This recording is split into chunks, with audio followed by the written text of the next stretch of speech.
হয় নিশ্চয়কৈ আমি আপোনাক সকলোকে এইকেইদিন আপোনালোকক ধনশিৰি নৈ যিটো পৰিৱেশ দেখুৱাই আছিলোঁ, ধনশিৰি নৈ কিটো আছিলে বানপানী হৈছে আপোনালোকে দেখুৱাই আছিলোঁ। আজি আমি আছোঁ গোলাঘাটৰ 1 নং ৱাৰ্ডৰ মুক্তিধাম পথত, আৰু মুক্তিধাম পথত বৰ্তমান এইদৰে পানী ঘূৰা বৃদ্ধি কৰা আমি দেখুৱাই আছোঁ। কিদৰে আচলতে ঘৰবোৰত পানী সোমাইছে দেখুৱাই আছোঁ। আৰু এই আচলতে গোলাঘাটৰ মুক্তিধাম পথ, আৰু এই অঞ্চলত আজি দুদিন ধৰি আজি 2-3 দিন ধৰি আচলতে এইটো সমগ্ৰ অঞ্চলটো বুৰ গৈ আছে আচলতে বানপানীত।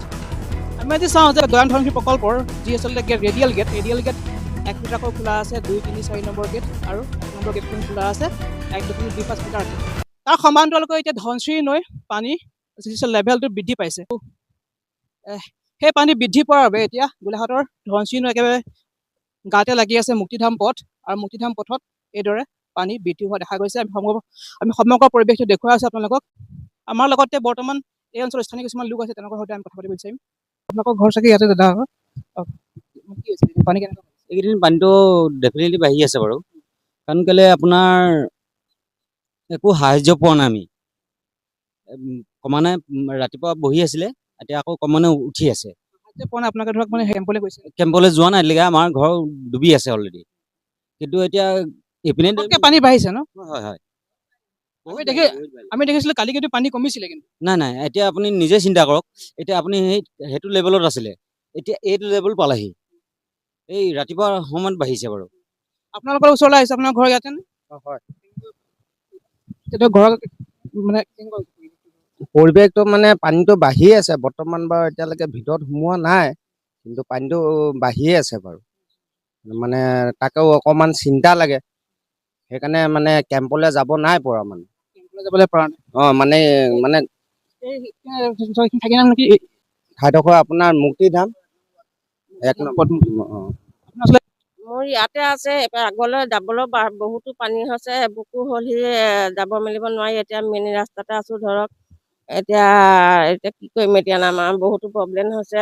এতিয়া ইয়াতো লাইট চাইটো বাৰু নাই, মানুহো নাইকিয়া বা এইটো একো নাই। যোন কেইঘৰ মানুহৰ লাইট চাইট অসুবিধা আছে, পানী নোসোমোৱা মানুহ কেইঘৰ, সেইটোতো দিব লাগিছিলে তেওঁলোককো, আৰু আমিও কিবা সহায় সহযোগ কৰিলে আমাকো ভাল লাগে, আমাক সহায় কৰিলে। দেখুৱাই সমগ্ৰ পৰিৱেশটো দেখুৱাইছোঁ, যিমান পাৰোঁ আমি সমগ্ৰ পৰিৱেশ দেখুৱাব চেষ্টা কৰি আছোঁ। এইটো হৈছে আপোনালোকৰ 1 নং ৱাৰ্ডৰ যিটো আচলতে মুক্তিধাম পথৰ এতিয়া এই অৱস্থা। ধনশিৰি পানী যিহেতু সোমাই আহিছে, যিমান হুৰা পানী সোমাই আহিছে। আৰু আমি যদি কওঁ যে আচলতে কি হয়, ধনশিৰি পানীৰ যিটো আচলতে লেভেল, সেইটো নিৰ্ভৰ কৰে যিখন আচলতে দয়াং হাইড্ৰ প্ৰজেক্ট, তাৰ ওপৰত নিৰ্ভৰ কৰি থাকে। হাইড্ৰ প্ৰজেক্টৰ যিবোৰ ধৰক আচলতে ৰেডিয়েল গেটবোৰ বৰ্তমান 1 নম্বৰ গেট খোলা আছে 1.25 মিটাৰকৈ, আৰু বাকী 2, 3, 4 নম্বৰ যিখন গেট সেইখন খোলা আছে প্ৰায় মানে 1 মিটাৰ খোলা আছে, আৰু যাৰ বাবে পানী এতিয়া হুৰা বাঢ়ি আহিছে ধনশিৰি। আমি ধনশিৰি নৈৰ পৰিৱেশো দেখুৱাম আচলতে কিদৰে এটা অঞ্চল আচলতে ধনশিৰি নৈৰ যিখিনি নৈ কাষৰীয়া অঞ্চল, সেইসমূহ ঠাইতো আচলতে এতিয়া ধৰক হুৰা পানী বাঢ়িছে। আৰু এইখিনি হৈছে গোলাঘাটৰ আচলতে যিটো আচলতে 1 নং ৱাৰ্ড মুক্তিধাম পথ।